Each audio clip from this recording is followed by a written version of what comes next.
ప్రశాంతంగా ఉన్న ప్రొద్దుటూరు ప్రజలు మనసులో అనిశ్చితి నెలకొనేలా ప్రొద్దుటూరు మాజీ ఎమ్మెల్యే రాచమల్లు శివప్రసాద్ రెడ్డి అలాగే టీడీపీ మాజీ ఇన్ఛార్జ్ జీవీ ప్రవీణ్ కుమార్ రెడ్డి గడిచిన కొద్ది రోజుల నుండి ఎమ్మెల్యే నంద్యాల వరదరాజుల రెడ్డి అలాగే ఆయన కుమారుడు టీడీపీ మాజీ రాష్ట్ర కార్యదర్శి నంద్యాల కొండారెడ్డిపై అవాస్తవాలు ఆరోపణ గుప్పించడాన్ని టీడీపీ నాయకులు ముక్తఖండంతో ఖండించారు. గత వారం రోజుల నుంచి ఉక్కు ప్రవీణ్ రాచమల్లన్న ఇద్దరు పోటీపడి ప్రెస్ మీట్లు పెడుతున్నారు. నువ్వేం చేస్తున్నావు అని.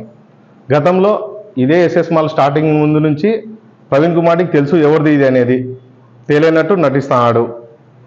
మరో విషయము, వైసీపీకి కోవట్ అయిపోయాడు. ఎప్పుడు అతనికి టికెట్ ఎప్పుడైతే రాలేదో ఆ రోజు నుంచే వైసీపీ కోవట్ అయ్యాడు. అక్కడే పార్టీని ధిక్కరించాడు అతను. ఆ విషయాలన్నీ పార్టీ దృష్టికి పోయినాయి.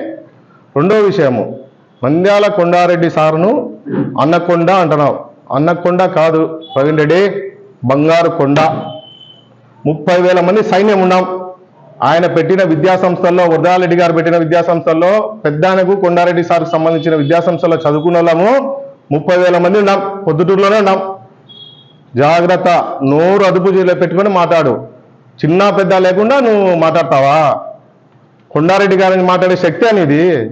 ఆయన వయసు ఎంత, నీ వయసు ఎంత? ఏం నీకు కళ్ళకు అహంకారం ఎక్కిందా ఏమన్నా?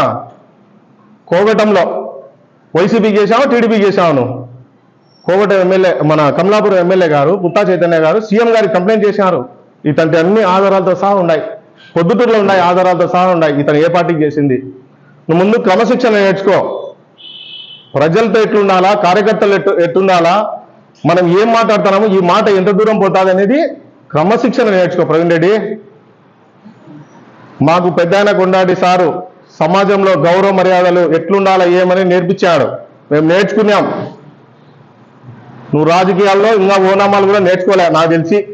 నీ మాటలు, నీ చేష్టలు చూస్తా అంటే నువ్వు ఎవరితో పొల్యూట్ అయ్యి పార్టీకి ఎట్లా నష్టం చేయాలో అంతా నష్టం చేస్తాను పొద్దుటూరులో. నువ్వు ఏది టీడీపీ అని కండువా ఉండి టీడీపీ అనే జెండా పట్టుకున్నాయని చెప్పి అధికారులు, మున్సిపల్ కమిషనర్ను బెదిరిస్తావు, ఎక్స్చేంజ్ అధికారులను బెదిరిస్తావు, ఎంఆర్ఓను బెదిరిస్తావు, రిజిస్టర్ ఆఫీసులో పోయి బెదిరిస్తావు, డబ్బులు గుంజుతావు.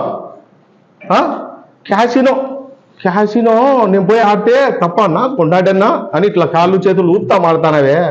క్యాసినో ఆడడం తప్పు కాదు. నేను పోయి ఆడదాం బా గోవాకు. పోమ్రా, రేపు మన ఫ్లైట్ బుక్ చేయి. నువ్వే బుక్ చేయవసా? లేదు నేను బుక్ చేస్తా, నువ్వు రా. గోవా పోయి క్యాసినో ఆడదాం.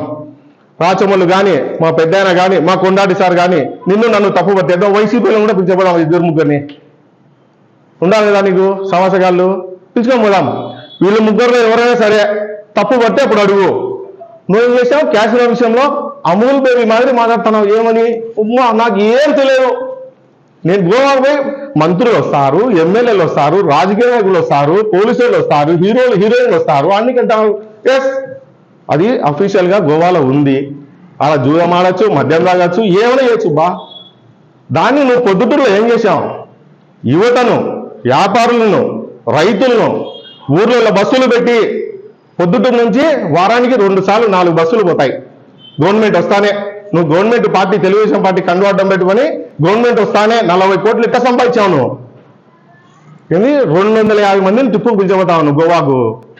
నీకు ఇన్ఛార్జి ప్రస్థానం స్టార్ట్ అయినా నుంచి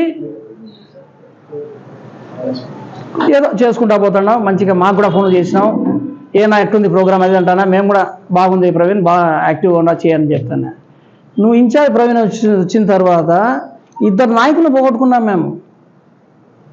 ఒక బీసీ నాయకుని, 40 సంవత్సరానికి తెలుగుదేశం పార్టీలో ఉన్న నాయకుని, 2 పోగొట్టుకున్నాం. నువ్వు ఇన్ఛార్జ్ లేకుండా వాళ్ళు బతికిందరు స్వామి.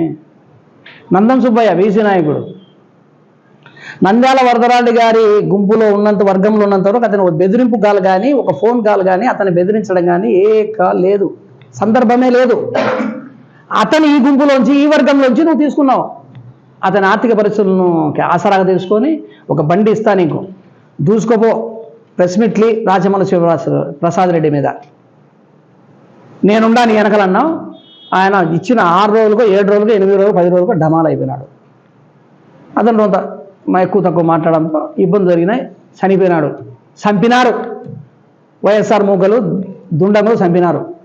2 బండి భాస్కర్ రెడ్డి గారు, ఆయన అంటే వినలేని అభిమానం నాకు. ఎందుకంటే మాతో పాటు ఆయనతో పాటు మేము తెలుగుదేశం 40 నుంచి ఉన్నాం. లింగారెడ్డి గారు వీళ్ళందరితో పాటు ఉన్నాను నేను. ఆయన అంటే పెద్ద వీరాభిమానం నాకు.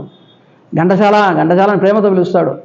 ఏదన్నా నేను ఇబ్బందులు ఉన్నాను ఏదో తెచ్చుకో నేను చేస్తాలే అని అనేవాడు. నీకు చేత కాదు, నువ్వు నాకు తెచ్చి నేను చేయిస్తాను నీకు అనేవాడు. అంతటి అభిమాత్రుని నీ వర్గంలోకి తెచ్చుకుంటేవి లాస్ట్గా ఆయన కొన్ని ఇబ్బందులు కలిగించి బెట్టింగ్లు పెట్టించి నీ కుటుంబ సభ్యులతోనే వాళ్ళకి డబ్బులు ఇప్పించి లాస్ట్గా ఆయన టెన్షన్తో ప్రాణాలు పోవలసిన పరిస్థితి ఏర్పాటు చేసినావు. నువ్వు అనేవాడి వ్యక్తివే లేకుండా ఉంటే రాజకీయంలో ఈ పార్టీలో లేకుంటే వాళ్ళిద్దరు హాయిగా కుటుంబ సభ్యులతో పాటు ఉండేవాళ్ళు. ఇప్పుడు ఇట్లాంటి పనులు నీకు చెల్లు కొండారెడ్డి గారికి, నంద్యాల వరదరాజుకి కాదు.